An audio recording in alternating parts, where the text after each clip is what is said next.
Hey, welcome to the Pagoda of the Freedom House. This building was constructed in 1960 prior to MAC meetings and it's called the Admiral's Lounge. The wing on your left is used by the Republic of Korea's Red Cross. Now all silver buildings that you see belong to North Korea, while blue buildings belong to the United Nations Command. Now in between the buildings you can see a 17 by 5 inch slab of concrete. Either side of Conference Row you can see some 3-story tall tan guard posts. These are actual North Korean guard posts, and if you look closely, you should be able to see North Korean guards peering back from here this time. As of now, and for the remainder of your tour, you will be under close observation by the North. Okay, this time if anyone has any questions, feel free to ask myself or Dr. Robinson. We'll have a few moments to stop and take photographs.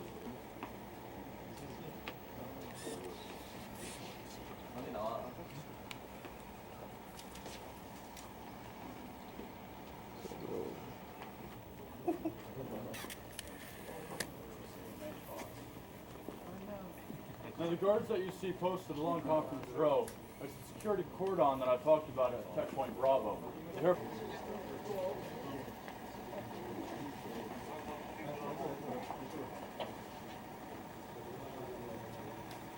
As the leader of that committee, they also withdrew their microphones from this building.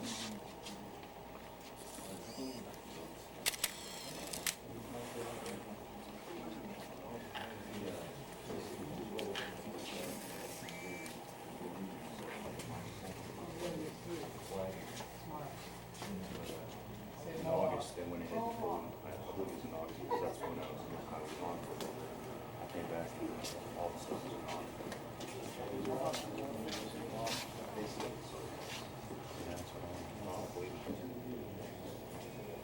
Just because back around right here, see, in time it's like we had time, APFTs for got it in this one.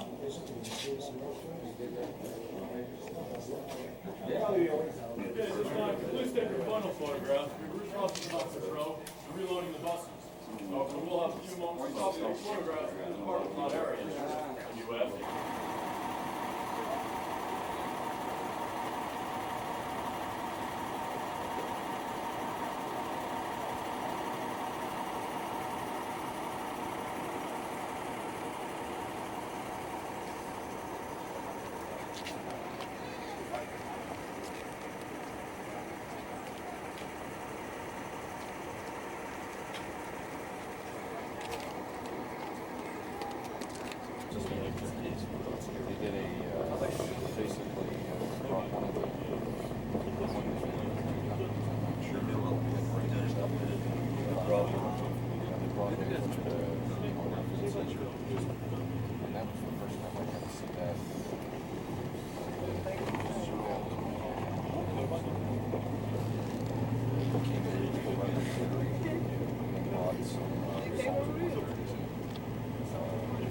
In a few moments, we'll be arriving at United. Take your cameras with you. Once we offload the bus, please follow me around to the front of the building, where I'll be giving you a short briefing.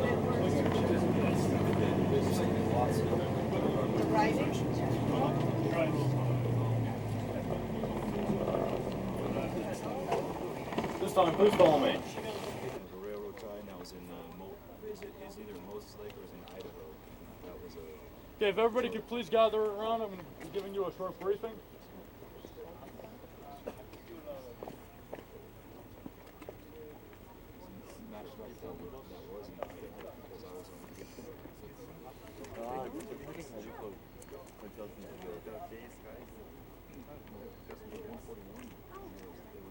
Okay, welcome to United Nations Command Checkpoint 3.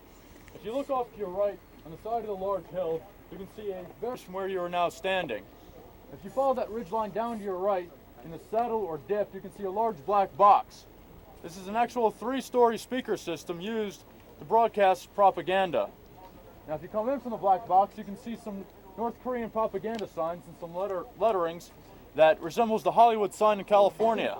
And when translated, this one states, South Korea is a colony of the imperialistic United States. Now just to the left of that, on the side of the hill, you can see 2 more North Korean propaganda signs. The larger states, Yankee go home, and the smaller states, anti-American. Now right off to your right here, it's difficult to make out, but there's a yellow panel marker which denotes the military goes all the way down to the Han River estuary in the west. Now along its way, the MDL does bisect the Bridge of No Return. The Bridge of No Return was last used in 1968 by Commander Bucher and the crew of the USS Pueblo to return from 11 months of captivity in the north. Now just this side of the bridge, you can see some cedar trees. If you count 5 cedar trees in, at the base of the 5th tree, you can see a concrete encasement. That was the location of the tree prior to the 1976 axe murder incident. Now currently located there is a monument for Captain Arthur Boniface and First Lieutenant Mark Barrett, the 2 officers murdered in that incident. The large grassy area was the focal point for that incident. As you can see, United Nations Command Checkpoint 4 is no longer manned. After that incident, we denied the North use of the Bridge of No Return.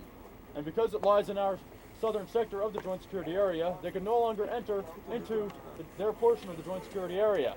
So 3 days later, they built a 72-hour bridge. Now if you follow this road down to your left front, in the tree, now directly to your front, you can see a rather large white building. That's North Korean People's Peace Museum. That's kind of our neutral nations camp. Their new North Korean propaganda sign on a small hill. And that one states, Pepsi, the choice of a new generation. Actually, I'm only joking. It actually states, follow the ways of the rising star, which refers to Kim Jong-il, the new leader of North Korea, who's the son of Kim Il-sung, the former leader. Now, just to the left of that, you can see the village of Gyeonggi, a once again propaganda village. And as you can see, the flag isn't flying very well today. It does take an extremely strong gust of wind to get it flying to its full extent. When fully extended, it has the comparable size to some of the 3-story buildings you see within that village. It has approximately dry weight of 600 pounds, so in inclement weather, it must be taken down or rip under its own weight. And I also interest you to know that the rather large white building you see right off to your right here is the Tong-il-gak, or the Unification Building. Now, it's the North Korean equivalent to our Peace House.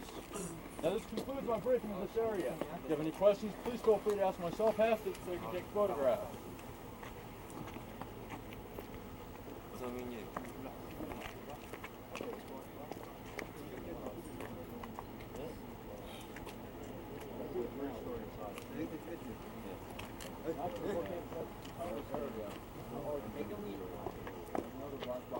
That one, down in this location, it's kind of difficult to make out. There's a little bit of haze around it. Also, located around this area, there's trembles, and it does get rather loud. And also, the South also plays from time to time. They play some top 40 hits. What you're missing, guys. That's right. Hey, it worked in Panama.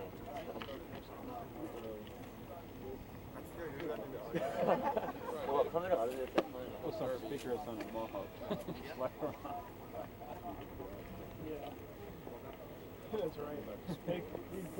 Okay, at this time, please take your final photographs. We're reloading the buses at this time.